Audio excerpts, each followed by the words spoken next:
Olá, pessoal, tudo bem? Vamos dar continuidade ao nosso conteúdo de toxicologia veterinária e plantas tóxicas. E hoje nós vamos falar sobre intoxicação por alimentos, tá? Nossa terceira aula. Como vocês viram, né, eu antecipei o conteúdo de drogas de abuso na aula passada, então essa aqui seria a nossa terceira aula, certo? Quando a gente fala de intoxicação por alimentos, né, melhor dizendo, quando falamos de intoxicação, como eu disse na aula passada, é um tema, né, uma questão que está presente de forma até significativa na clínica de pequenos animais, né, visto que são muitos os casos de intoxicação. Muitas vezes, nós nem conseguimos chegar a uma conclusão de qual é o agente causador da intoxicação, mas devido ao quadro que se instala, né, o quadro presente de sintomas clínicos, nós conseguimos identificar que é uma intoxicação, né? A gente viu na aula passada que muitas intoxicações, elas, no caso das medicamentosas, elas apresentam sintomas muito característicos, né? E não é diferente nas intoxicações por alimentos, tá, pessoal? As intoxicações por alimentos, elas também mantêm aquele mesmo padrão dos sintomas que a gente já viu na aula passada, certo? E o que é importante a gente ver também que em relação às intoxicações, no caso das medicamentosas, os grandes animais, eles não têm ali um problema muito grande em relação a isso. Aliás, é muito raro você ver problemas de intoxicações medicamentosas em animais de produção, né? Mas no caso das intoxicações por alimentos, já é mais comum, tá? Elas são bastante presentes na clínica, principalmente de ruminantes, né? É o caso de intoxicações por alimentos. Como vocês já viram, né, com a professora Daiane, no caso das intoxicações por plantas, né, muitas delas, existem muitas plantas que são tóxicas para principalmente para os ruminantes, para os equinos, né, enfim, porque eles se alimentam, né, eles se alimentam de plantas, se alimentam de vegetais, né, mas também as intoxicações por alimentos, elas podem ser por compostos utilizados na alimentação animal que não sejam somente as plantas, certo? Como a gente vai ver mais para frente, né, dois casos bem característicos de intoxicação aí, de componentes utilizados na alimentação de ruminantes, principalmente de animais confinados, que também podem levar a quadros de intoxicação, né? Nesse caso, elas entram no tema de intoxicação por alimentos. Certo. Mas e o que seriam, né, essas intoxicações por alimentos? As intoxicações alimentares, elas são caracterizadas como reações não imunomediadas, tá? Diferente do que a gente fala de alergia alimentar, que são as reações imunomediadas, certo?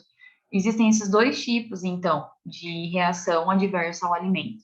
Uma reação imunomediada de alergia, né, ao alimento, e uma reação não imunológica que a gente já enquadraria como uma intolerância ao alimento, certo? E geralmente essas intoxicações, essas intolerâncias ao alimento, elas são conduzidas, né, elas vêm acompanhadas aí de desconforto, perdão, pessoal, desconforto gastrointestinal, geralmente de forma grave, cólicas abdominais, vômito e diarreia. Opa, né? Os sintomas eles continuam, eles permanecem parecidos com os sintomas que a gente viu das intoxicações medicamentosas, né? Cólicas abdominais, vômitos e diarreia. Né?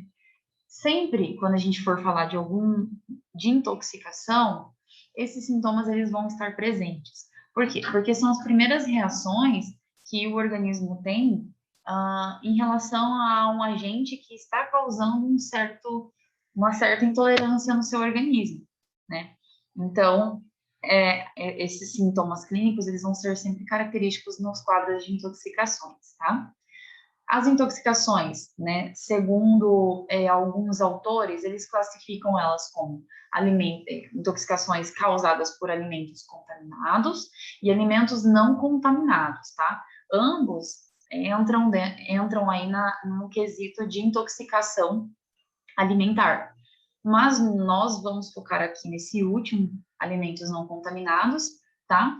Onde a principal causa de intoxicação é porque o alimento apresenta algum composto, alguma substância que o animal ele não consegue metabolizar por completo ou de forma ineficiente, tá? São características, são compostos desse alimento que causam, aliás, que são tóxicos, que causam uma certa intolerância em algum órgão específico desse animal, tá? Ou em alguns órgãos específicos desse animal, tá? Os animais mais acometidos são os cães e os gatos, tá? Mas a gente também vai falar aí de algumas características de intoxicação bem comum também na clínica dos grandes animais, tá?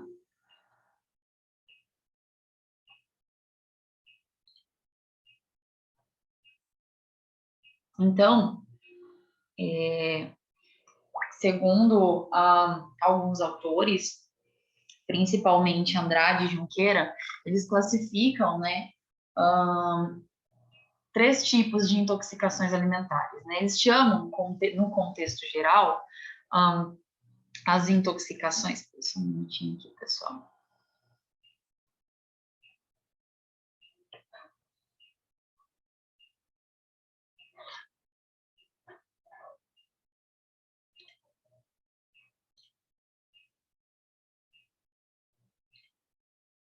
Certo. Voltando, perdão. Alguns autores, eles classificam, né, quando se fala de intoxicação alimentar, eles utilizam um termo de toxinfecções alimentares, tá? Toda toxinfecção alimentar é uma doença, né? É uma enfermidade de natureza infecciosa ou tóxica que é causada pelo consumo de alimento ou pela água, tá? E dentro da classificação das toxinfecções, nós temos três tipos: as infecções propriamente ditas, as toxinfecções e as intoxicações. Tá, e qual seria a diferença entre elas? Nas infecções, pessoal, é quando a gente fala do crescimento de micro-organismos dentro do intestino, ou seja, dentro do sistema digestivo, após a ingestão do alimento, tá? Que esteja contaminado por esses micro-organismos. Então, o animal vai se alimentar de um alimento que vai estar contaminado, principalmente, né? Como exemplo, eu coloquei ali que são as mais comuns, a listéria, né, a bactéria listéria, a Campylobacter e Yersinia, que quando estas estão presentes no alimento, que é ingerido pelo animal, elas vão realizar um crescimento, tá, um desenvolvimento no intestino do animal, e esse crescimento bacteriano vai desenvolver uma infecção, certo? Então, esse tipo de contaminação, esse tipo de intoxicação alimentar é característico dentro das toxinfecções, tá? Quando a gente fala de toxinfecções propriamente dito, nós estamos falando quando o animal ingere um alimento que existe ali presente micro-organismos, certo?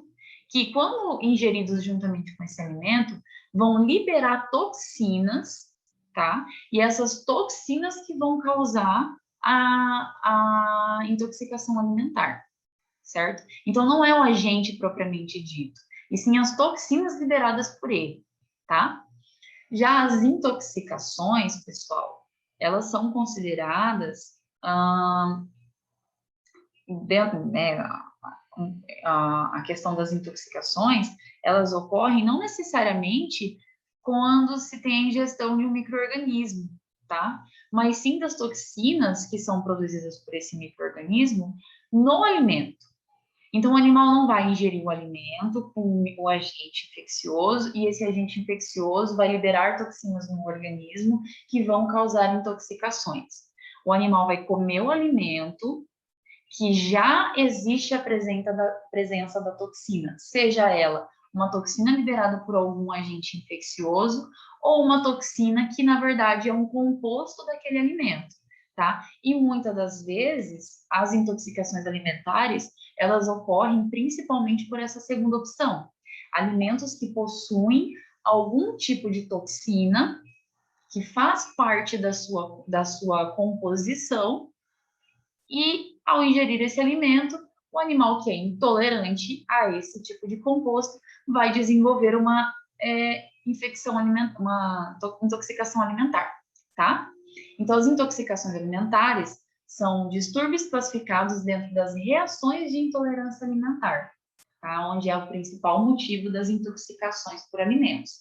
Quando o animal ingere um alimento, que esse alimento, seja lá qual for a origem do composto, ou um composto que faz parte das substâncias presentes no alimento, ou um composto que é liberado por algum agente infeccioso, que ao ingerir o alimento, o animal vai desenvolver essa intoxicação, tá?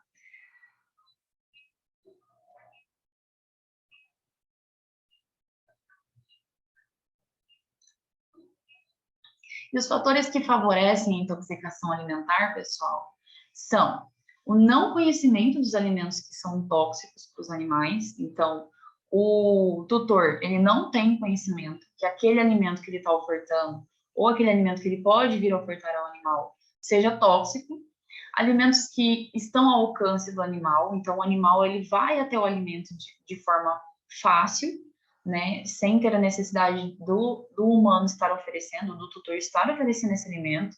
O animal consegue ter acesso a esse alimento e muitas vezes por curiosidade acaba comendo, né, ou às vezes pela palatabilidade. Animais comerem alimentos da dieta humana, ou seja, animais que se alimentam de comida humana, né?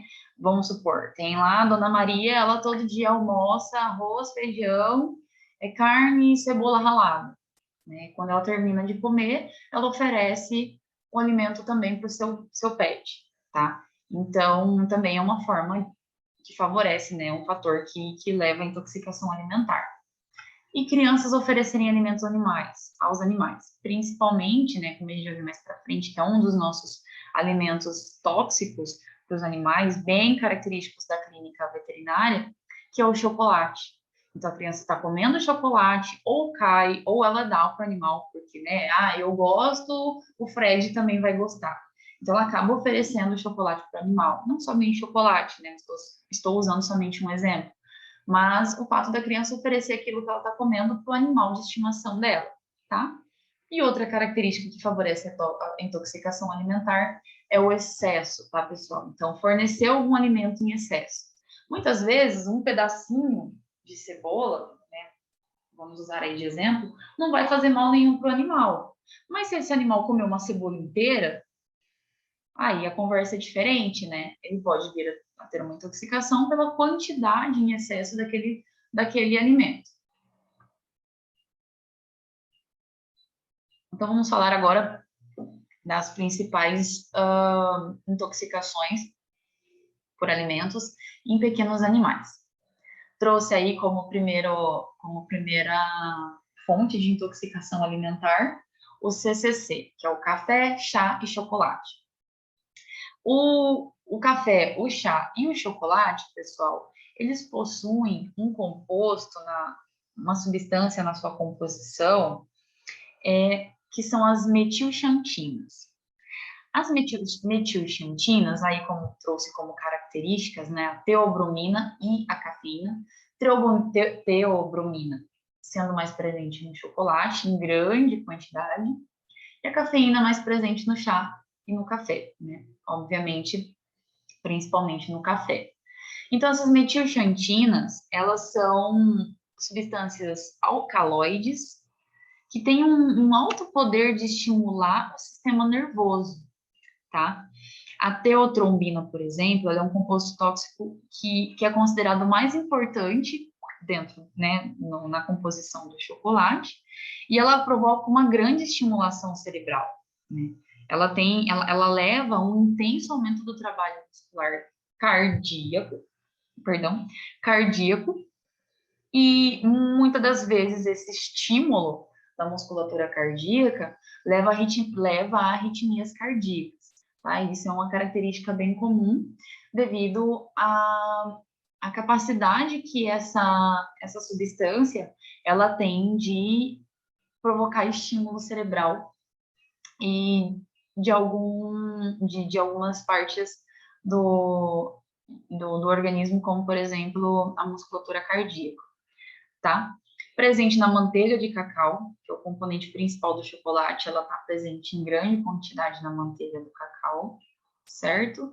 As metilxantinas, elas são consideradas bases lipossolúveis, a gente vai ver mais para frente como que é a biossíntese dessas substâncias.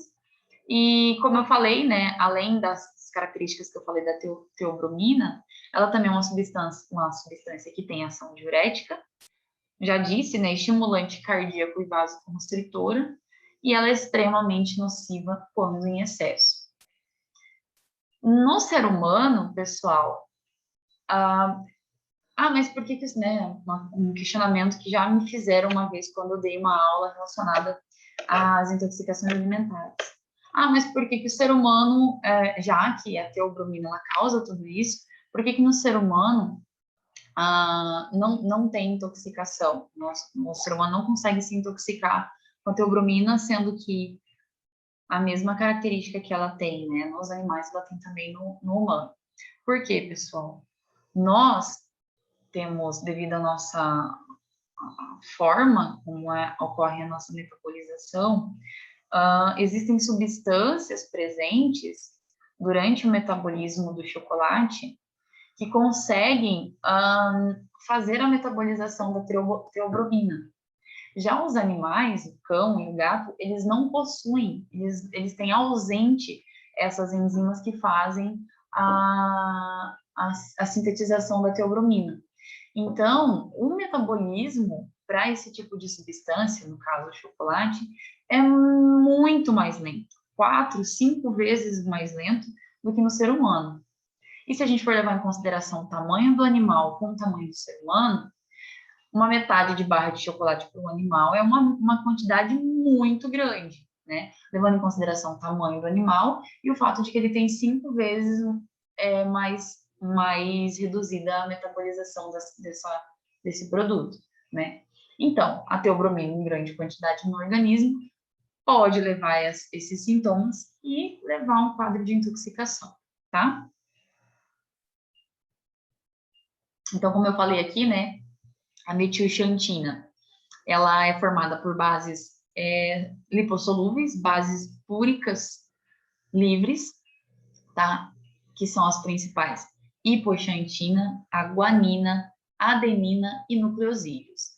Dessas, a adenina é a principal, tá? Ela é a base púrica principal como precursora da metilxantina e pode ser encontrada como forma de drogas, né? Cápsulas de cafeína, pó de guaraná, cacau em pó, que geralmente, por serem estimuladores, eles são utilizados como drogas para manter a pessoa mais ativa, manter a pessoa mais elétrica, um metabolismo mais acelerado, certo?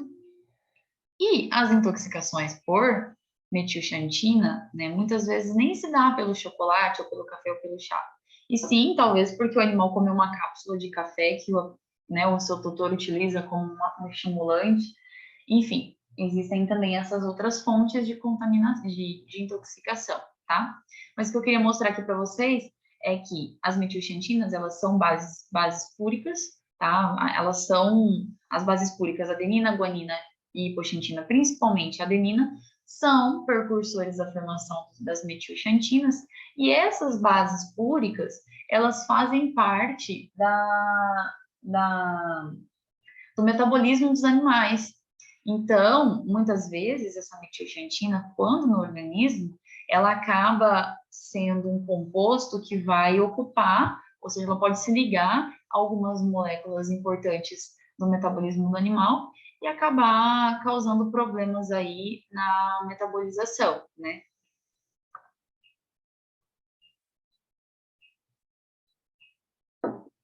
Como eu disse, né, os chocolates, têm maior quantidade são os produtos que têm maior quantidade de teobromina, dentre eles o chocolate preto possui maior quantidade, tá? E os brancos são menos nocivos, perdão.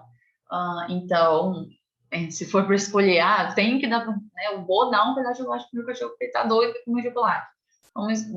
Então, você escolhe um chocolate branco, pelo menos a chance de você não matar o seu cachorro, ele não ir para o céu dos cachorrinhos, é muito, muito maior, tá? Mas brincadeiras à parte, então a quantidade de teobromina, né, nesse gráfico e de cafeína em 1 grama de produto relacionado, no caso, produto de chocolate. O chocolate branco, né, é o que tem menos quantidade, viu? Você pode ver que é bem menos mesmo. Se comparado um chocolate branco com cacau em pó, por exemplo, tem 0,009 miligramas, enquanto que o cacau tem 25 miligramas, tá? Então, tem uma diferença muito grande em relação aos chocolates. Como eu já ouvi uma vez, né, uma pessoa falando, que levantou até mesmo um questionamento durante nossa aula de toxicologia. Uma colega minha de São Paulo, ela havia comentado que o cachorro dela tinha comido meia barra de chocolate branco. E ele não teve nada, não desenvolveu nada. E eu lembro que na época o professor até falou assim, que muitas das vezes o animal acabou vomitando e ela não viu e tal, porque o chocolate realmente é nocivo e tal, e tal, e tal. Então, pessoal, hoje, né, não me chamando de velha, mas hoje já se sabe que existe uma diferença muito grande de concentração da teobromina no chocolate branco como no chocolate preto. E por causa disso, é onde se tem como prova, né, de que realmente a teobromina é a substância que é tóxica nesse produto, né, nesse alimento, tá? É só uma curiosidade aí para vocês. Então, o mecanismo de ação dessas substâncias, das metilxantinas.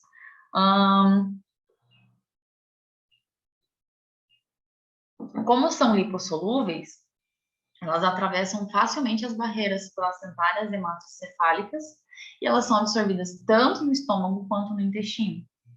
Então, essas substâncias, elas têm livre acesso no organismo, né?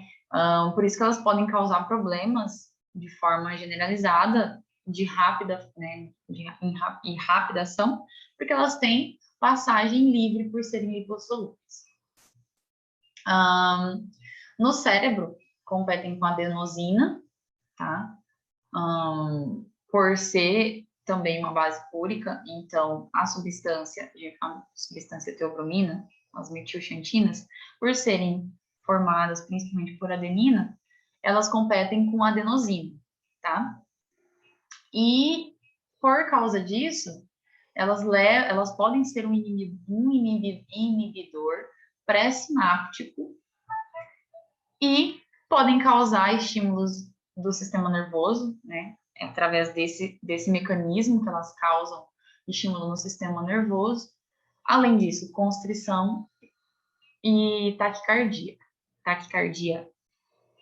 As metilxantinas também elas podem aumentar os níveis de cálcio intracelular devido à ação delas em alguns locais. E o efeito desse aumento de cálcio pode levar a uma contratilidade da musculatura esquelética e cardíaca, que consequentemente também leva a uma taquicardia, tá? Ou arritmias. Elas têm a capacidade de aumentar os níveis circulantes de epinefrina, né? Ou melhor dizendo, de adrenalina, tá? E isso também vai ter consequências por questões de estímulo, né? A gente sabe aí que a adrenalina e a epinefrina são substâncias estimulantes, e geralmente estão relacionadas são substâncias que nos dão a ação de reação, né? E uma das características da metilxantina é o fato de que elas causam aumento dessas substâncias no organismo. Ai, meu Deus, peraí, aí, consegui.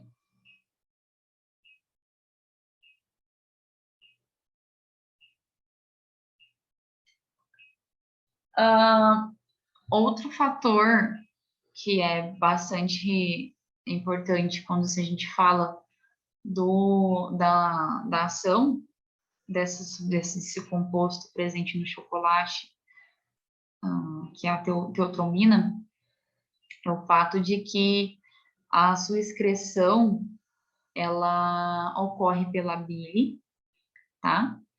E possui uma meia-vida, o fato dela ter essa excreção, a excreção dela ocorrer pela bile,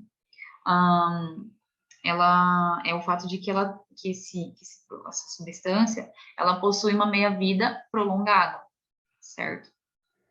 Muitas vezes, essa substância, ela pode permanecer no organismo, como, por exemplo, de cães, como alguns relatos de caso, até 6 dias no organismo, tá? Então, a meia-vida, ela é bem longa mesmo, tá?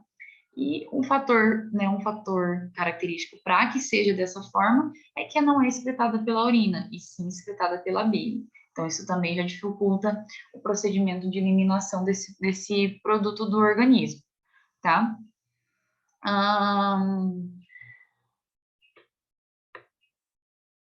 Existem relatos de sinais de intoxicação com vômitos e diarreia com ingestão de apenas 20 miligramas quilo de teotrombina, tá? Mas uma das características que também vai influenciar na intoxicação ou não é a dosagem, tá? Então, depende do peso do animal e da dose de produto que esse animal ingere. A dose tóxica, considerada na literatura, é próximo de 100 miligramas. Mas, como eu disse, existem relatos de animais que foram intoxicados com apenas 20 miligramas, né? Então, tem vários fatores que estão envolvidos. O tamanho do animal, se esse animal é predisposto, se esse animal tem alguma doença concomitante, se esse animal já apresenta um metabolismo reduzido por algum outro tipo de efeito, tá? Então, tem tudo isso para a gente levar em consideração, que é bem importante a gente saber, que eu acredito que vocês vão aprender muito isso durante o curso de vocês, é que cada animal é um animal, tá? A gente não pode tratar o animal de forma generalizada, certo?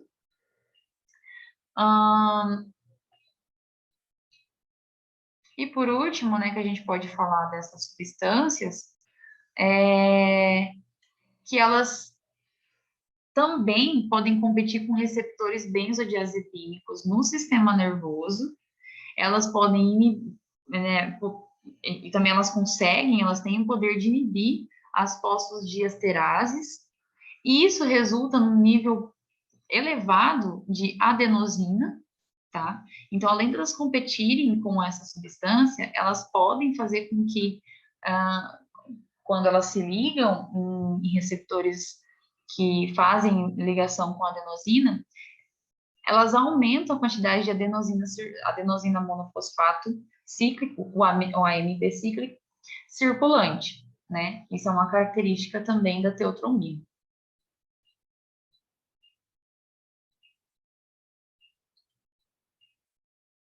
Os sinais clínicos, pessoal, ocorrem dentro de 6 a 12 horas após a ingestão. Podem ser observados náusea, emese, diarreia, dispneia, polidipsia, poliúria e polaquiúria. Tá. Dentre esses sintomas, o mais característico é emese, vômito. Esse animal ele apresenta um quadro bem característico de vômito, tá? Por ele não conseguir realmente metabolizar essas substâncias, e quando ele come, geralmente ele come em grande quantidade. O vômito, ele é bem importante, por quê? Porque o animal elimina essa substância do organismo. Então, o vômito é importante, né? Diarreia, bem importante também, porque não consegue ser metabolizado, então o intestino não vai conseguir metabolizar essa substância.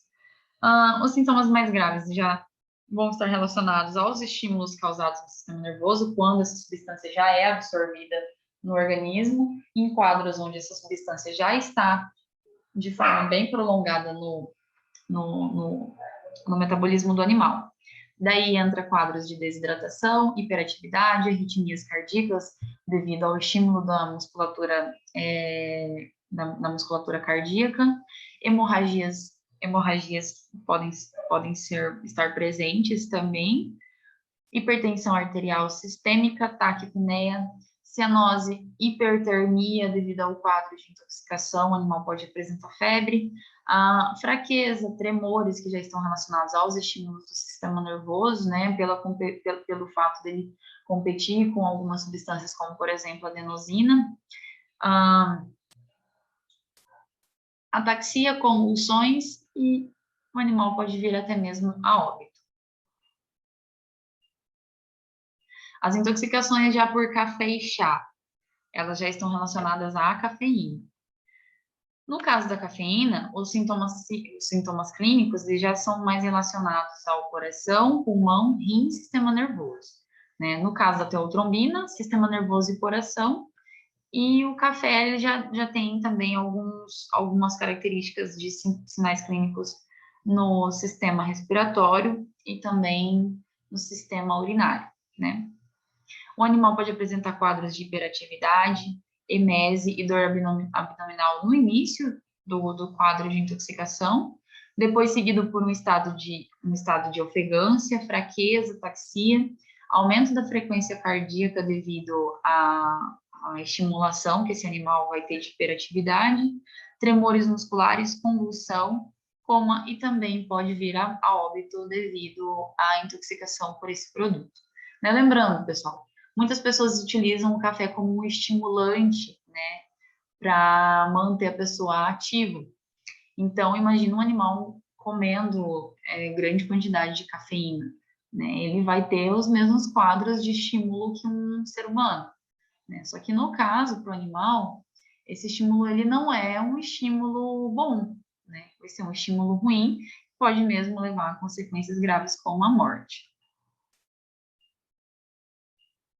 O tratamento. Um tratamento é basicamente a eliminação das toxinas, que ainda não foram absorvidas pelo organismo, tá? Por meio de indução do vômito. Muitas vezes o próprio animal já vomita, né? Então, isso é um quadro favorável quando o animal apresenta vômito. E se caso esse animal não apresenta vômito, a gente pode utilizar o carvão ativado para fazer lavagem, né? Fazer uma lavagem gástrica, ou utilizar o uso de carvão ativado, fazer o uso de carvão ativado, quando esse quadro de intoxicação for instaurado em menos de 2 horas.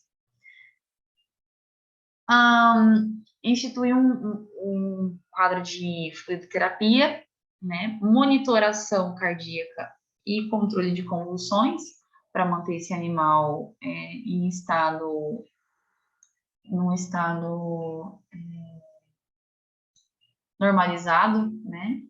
Manter o animal sondado e a bexiga vazia, por quê? Porque a bexiga é um meio de reabsorção desses produtos, tanto teotrombina quanto o café. Então, quando o animal apresenta substância na bexiga, essa substância ela consegue ser reabsorvida, tá? E causar intoxicação novamente.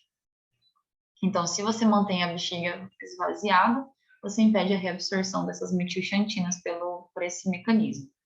Sinais clínicos, eles podem perdurar por até 72 horas, tá? E deve-se manter o animal internado até a sua total recuperação, devido aos quadros de recaída, né? Em casos, por exemplo, dessa reabsorção que pode ocorrer como a exemplo da urina quando na bexiga, tá? Outro alimento, pessoal, que vem aí ganhando bastante espaço como um alimento prejudicial e característico de quadros de intoxicação é o abacate, tá? E quando se fala de abacate, não é somente o fruto propriamente dito, tá? As folhas frutas, sementes e até mesmo a polpa do abacate, né? Bem como também o caroço, não está escrito aí, mas também o caroço, contém uma substância chamada persina, tá? Essa persina é o nosso agente tóxico, foi descoberto recentemente, foi comprovado, aliás, recentemente, que é a persina que causa os quadros de intoxicação pelo abacate, certo? E é tóxico para cães, gatos, camundongos, ratos, aves, coelhos, cavalos, bovinos, caprinos, entre várias outras espécies. Então, o abacate realmente não foi feito para o animal comer, certo? Ele tem vários animais que apresentaram quadros graves de intoxicação por abacate. E, durante vários estudos, né, concluíram que realmente a persina é uma substância dentro que compõe o abacate que é a responsável por esses quadros de intoxicação. O mecanismo tóxico ainda desconhecido, tá? Como que é o mecanismo de ação, como essa persina causa essa intoxicação, ainda é desconhecido, apesar deles comprovarem que é a presença dela que causa intoxicação, eles ainda não sabem exatamente como essa intoxicação é causada. Mas se sabe que a substância ela leva uma necrose no miocárdio e no epitélio da glândula mamária, certo? É uma característica da intoxicação por abacate, mas ainda não se sabe exatamente como que é o mecanismo de ação, tá? Os sinais clínicos: edema pulmonar, bem característico em quadros de intoxicação por abacate, efusão pleural, dificuldade respiratória, o animal pode chegar a morrer por anóxia, né, por dificuldade respiratória, e em quadros de até 24 horas após a ingestão do alimento, certo? Então, assim, é muito importante nesses casos, eu sempre falo, casos de intoxicação, é importantíssimo saber a anamnese, tá? Fazer uma anamnese muito bem feita, porque você precisa saber, conseguir identificar qual pode ser o produto causador daquela intoxicação, para que você consiga entrar com tratamento adequado, né? E é difícil, pessoal, porque as intoxicações, de modo geral, elas apresentam quadros muito parecidos. A fisionomia do animal, ela sempre é a mesma. Esse animal está ofegante, esse animal está babando, esse animal tem quadros de vômito, não tem, ele apresenta dor abdominal, mas dor abdominal pode ser muita coisa. Então, você fazer uma anamnese bem feita vai ser a chave do seu diagnóstico em casos de intoxicação. Outros sinais clínicos, né, que em alguns relatos de casos por intoxicação de abacate também foram presentes, é a irritação gastrointestinal. A persina, ela causa uma irritação gastrointestinal, né? Claro, ela causa quadros de necrose em epitélio, então essa irritação gastrointestinal pode ser também uma característica, né, da ação dessa substância. Vômito e diarreia também são características de intoxicação por abacate devido à irritação gastrointestinal, né? Causa esse reflexo de vômito. Além dessa toxina, outro fator que é muito importante também nesse alimento é o alto teor de gordura que tem presente, né, na composição do abacate. Então, pessoal, muitos animais, eles podem desenvolver um quadro um quadro clínico pelo alto teor de gordura presente no animal quando comido em grande quantidade, tá? Que pode levar até mesmo a um quadro de pancreatite, por questões de alto teor gorduroso. O tratamento ele não é específico, não tem um tratamento muito exato para esse tipo de intoxicação, até porque os sintomas eles são muito, como que eu posso dizer, eles são muito relativos, né? São muito relativos, mas é importantíssimo você entrar com um tratamento sintomático de suporte. Então, você tratar as causas, tratar os sintomas, né? Você não necessariamente precisa tratar a causa, mas você vai tratar os sintomas. Então, você conseguir fazer uma boa anamnese, descobrir que é aquele quadro que o animal está apresentando, seja por uma intoxicação de abacate, sabendo os possíveis sintomas clínicos que esse abacate, né, intoxicação pode levar, você instaura um tratamento de suporte e você pode dar uma qualidade muito melhor aí de recuperação para esse animal, né, de forma muito mais rápida e eficiente.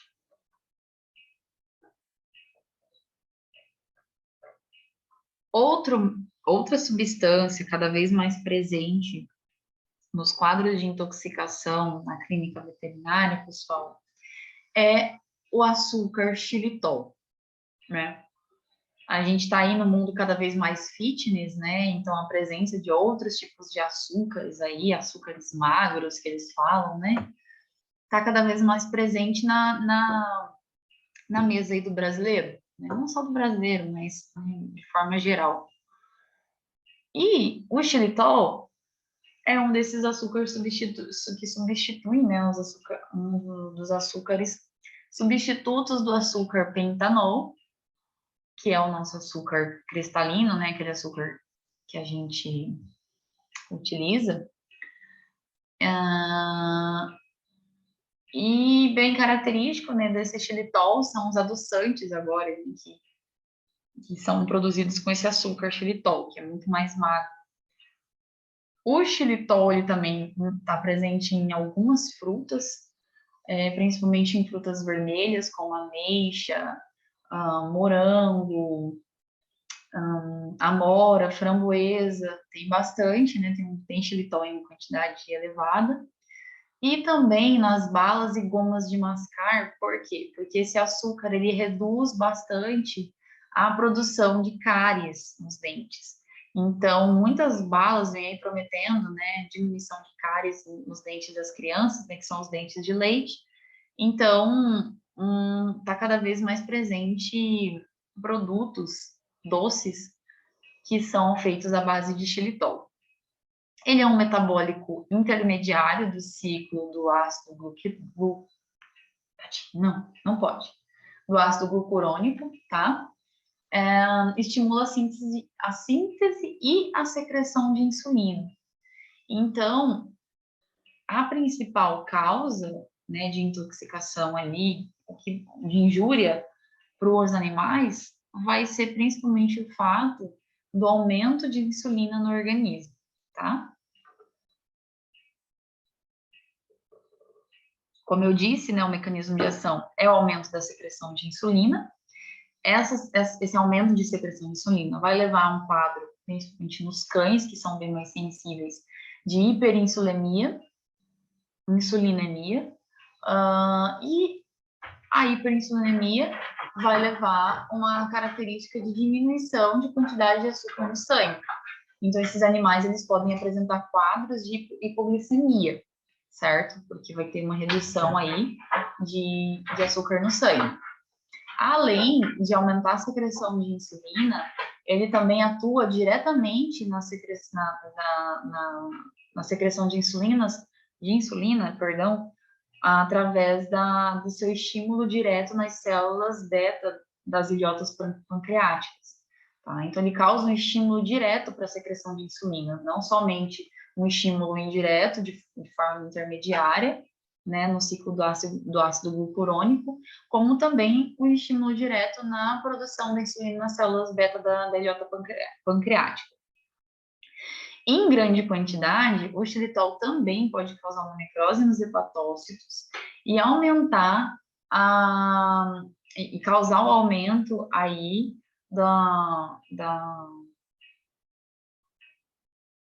o aumento aí da sérico, né, das enzimas alanina aminotransferase, que é o LT, e o aspartato aminotransferase, que é o AST, que são as enzimas, né, características aí características do fígado, tá?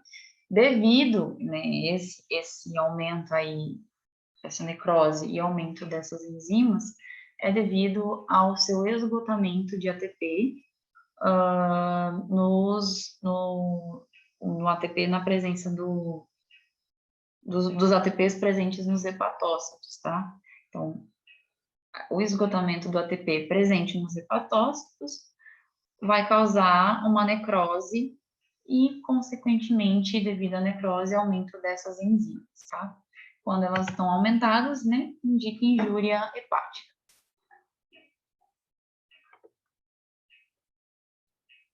O tratamento. A gente trata, principalmente, né, as alterações causadas pelo quadro de hipoglicemia. Então, foca é tratar o quadro de hipoglicemia com fluidoterapia e reposição de eletrólitos. Você pode usar hepatoprotetores devido à necrose hepática que essa substância pode causar. Né? Um exemplo é a silimarina e o ácido ursodesoxicólico. São duas substâncias que podem ser utilizadas como hepatoprotetores nesses casos.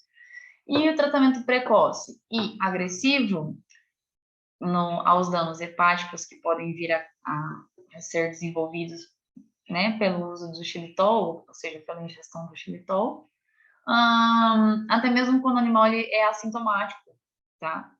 Até mesmo quando ele não apresenta nenhum quadro de necrose. É importante fazer, né, esse tratamento precoce justamente para prevenir a necrose hepática, prevenir a morte dos hepatócitos e causar uma insuficiência hepática aguda quando menos espera e piorar, agravar o quadro. Então, mesmo que o animal não apresente sintomas hepáticos, você já instaura um tratamento precoce para isso.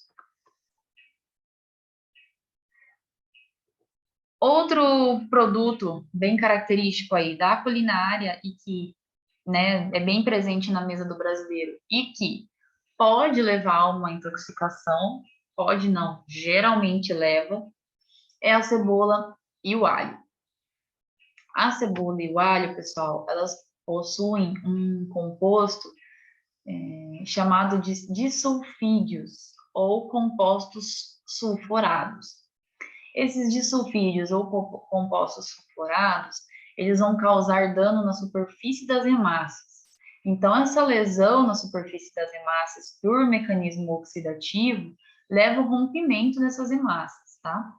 O rompimento dessas hemácias, ou seja, a morte dessas hemácias, além de levar à formação de corpúsculo de Hens, a gente viu, né, na intoxicação medicamentosa, medicamentos que têm a capacidade de fazer esse tipo de lesão, além da formação desses corpúsculos de Hens, né, que são substâncias desnaturadas de hemácias, a gente também pode ter a presença de um quadro de anemia hemolítica, né, por morte de hemácias no animal.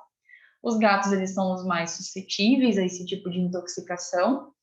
A cebola, entre a cebola e o alho, é a mais tóxica, porque ela é a que apresenta a maior quantidade desses sulfídeos, tá? E a fonte dessa intoxicação são os alimentos industrializados que são fabricados com cebola e alho, como salgadinho, principalmente, né?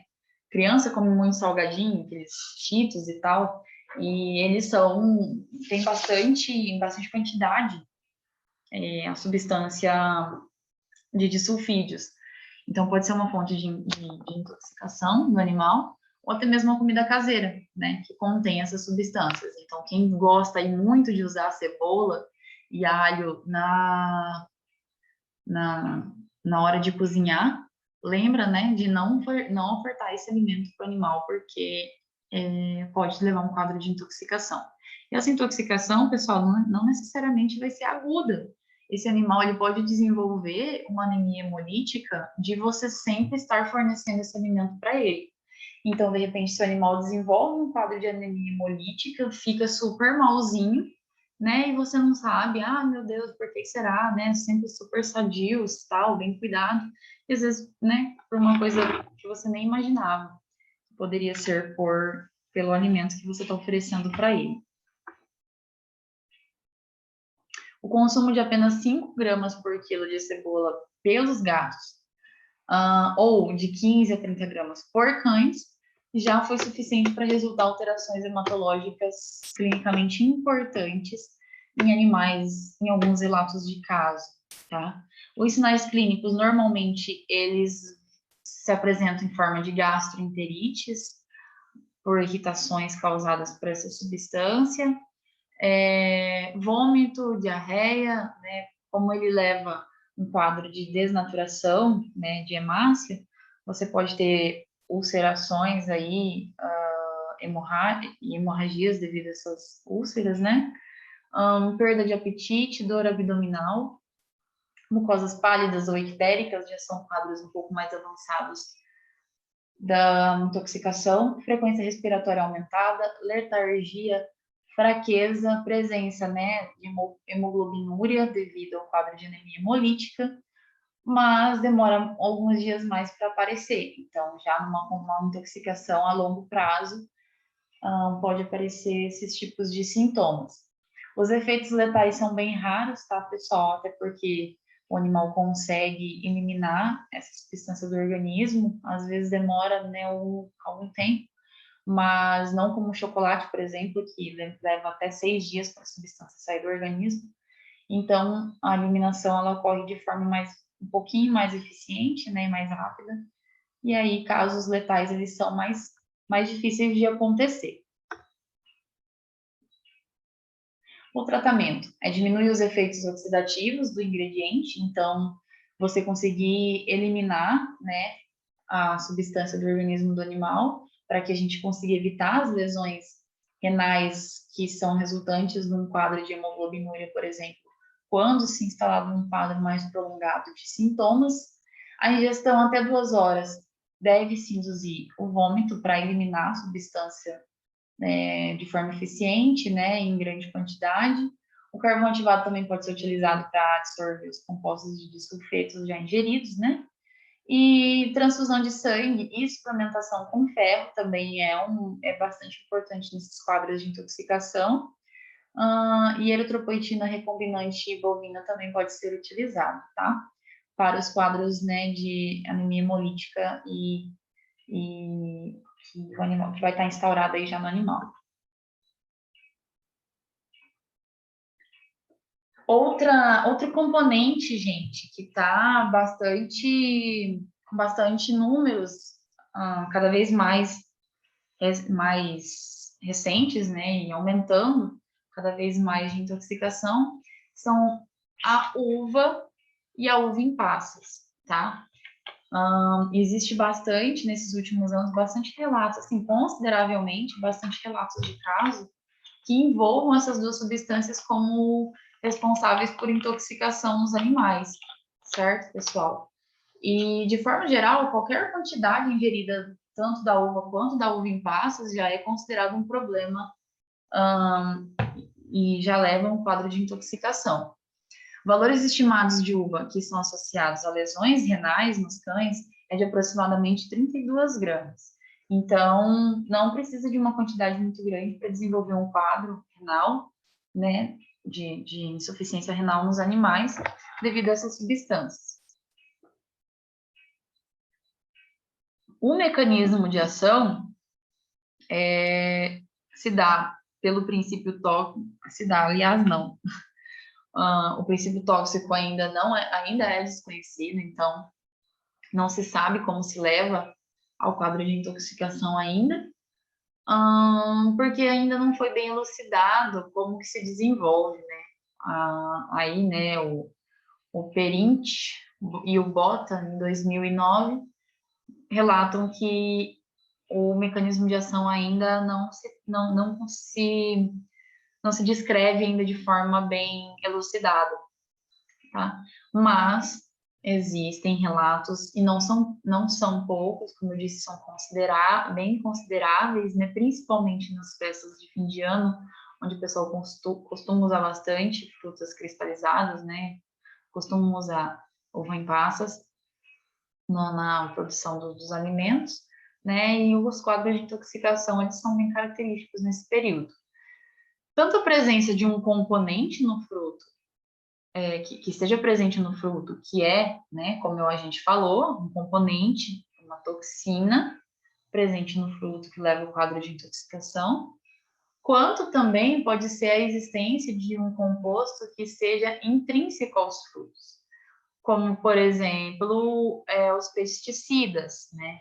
O produto que é utilizado, às vezes, para maturação da uva, né? O produto que é utilizado para secagem da uva, o produto que é utilizado como pesticida de algum agente danoso da uva, né? Mas, em relação aos pesticidas, já foi descartada essa hipótese de intoxicação, tá? Só que outros fatores intrínsecos, né, podem ser, sim, presentes, podem ser um motivo para desenvolver o quadro de intoxicação e não propriamente dito o fato de existir uma toxina da composição do fruto, né, da uva ou da uva em passas, para o quadro de intoxicação dos animais, né? Por isso que ele ainda é classificado como uma intoxicação alimentar, né, porque pode ser, sim, uma toxina presente no alimento que causa o dano. Os sinais clínicos se manifestam dentro de até 6 horas, tá, após ingestão e no máximo 24 horas. Então, os sintomas se apresentam de forma bem rápida. Os mais comuns são diarreia, anorexia, dor abdominal, fraqueza, desidratação, tremores e letargia. Os principais sintomas de um quadro de intoxicação, tá? Polidipsia discreta associada a uma oligúria normalmente pode ocorrer dentro aí das 72 horas após a ingestão do fruto, quando em grande quantidade pode ser evoluído até mesmo para um quadro de anúria, né, onde o animal não consegue urinar. O tratamento é emese, né, eliminar a intoxicação quando essa for recente, por isso aí, mais uma vez, a importância da anamnese. E no caso que não é possível realizar essa emese, deve-se instituir uma lavagem gástrica, né, de forma para ser mais eficiente a eliminação desse produto e reduzir a carga tóxica para o animal. O restante, tratamento de suporte com fluidoterapia e avaliação principalmente do débito urinário, né, devido às lesões renais que essa substância causa, é importante você manter um monitoramento renal. Então, pessoal, além dessas intoxicações, temos também outras intoxicações, né? Não menos importante, mas aí que ocorrem de forma mais branda ou são menos relatadas na literatura, ou que às vezes passa desapercebido, ou que às vezes não leva um quadro agudo, é um quadro mais crônico, né?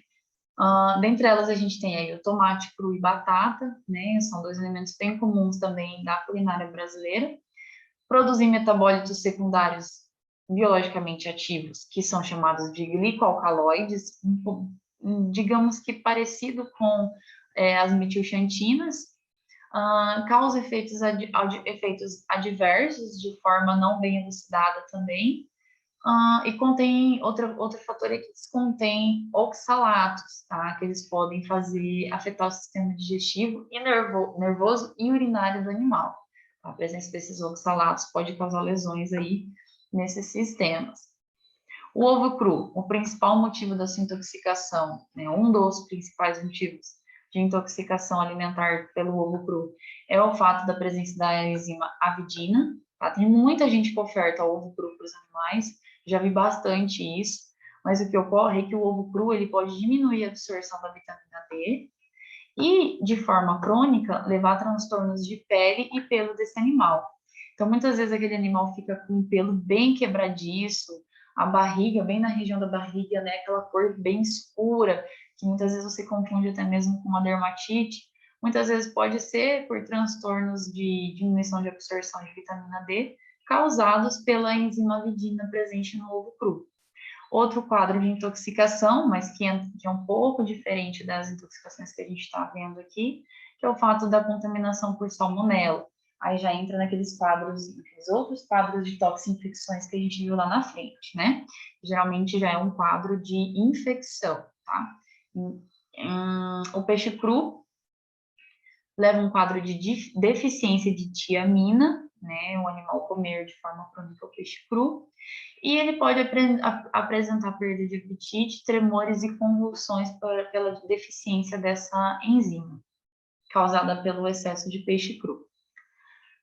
Também não é um quadro bem elucidado de como se desenvolve, mas é mais ou menos devido a essa deficiência, né, que são os sintomas mais característicos.